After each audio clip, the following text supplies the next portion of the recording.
महायुतीतल्या वाचाळवीरांची अजित पवारांच्या राष्ट्रवादीने दिल्लीत तक्रार केल्याची माहिती, तर बोलताना मर्यादा पाळाव्यात, नाव न घेता अजित पवारांनी टोचले नितेश राणेंचे कान.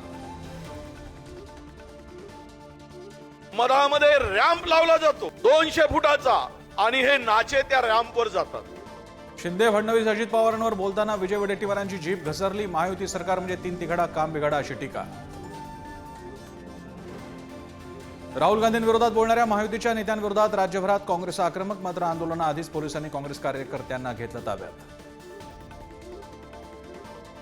150 पेक्षा जास्त जागा लढून भाजपच महायुतीत मोठा भाऊ ठरणार. भाजपच्या ज्येष्ठ नेत्याची माहिती, तर शिंदेच्या सेनेला 70 ते 75, दादांच्या राष्ट्रवादीला 60 ते 65 जागा मिळण्याची शक्यता.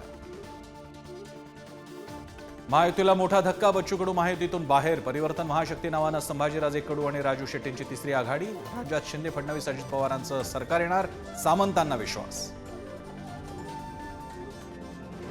महिलांच्या सुरक्षेचं काम आमचंच, आम्ही नाकारत नाही. शरद पवारांच्या टीकेला अजित पवारांचं प्रत्युत्तर.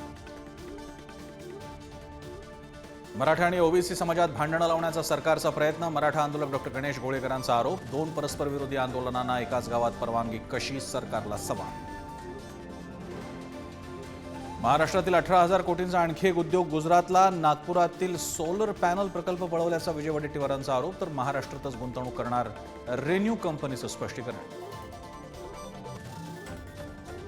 नवी मुंबईत घर घेणाऱ्यांसाठी सिडकोच्या लॉटरीचा दसऱ्यात धमाका. रेल्वे स्थानका शेजारी बांधलेल्या 40,000 घरांची लॉटरी निघणार. वाशी, सानपाडा, जोईनगर, खांदेश्वर, नेरुळ अशा मोक्याच्या ठिकाणी सिडकोची घरं.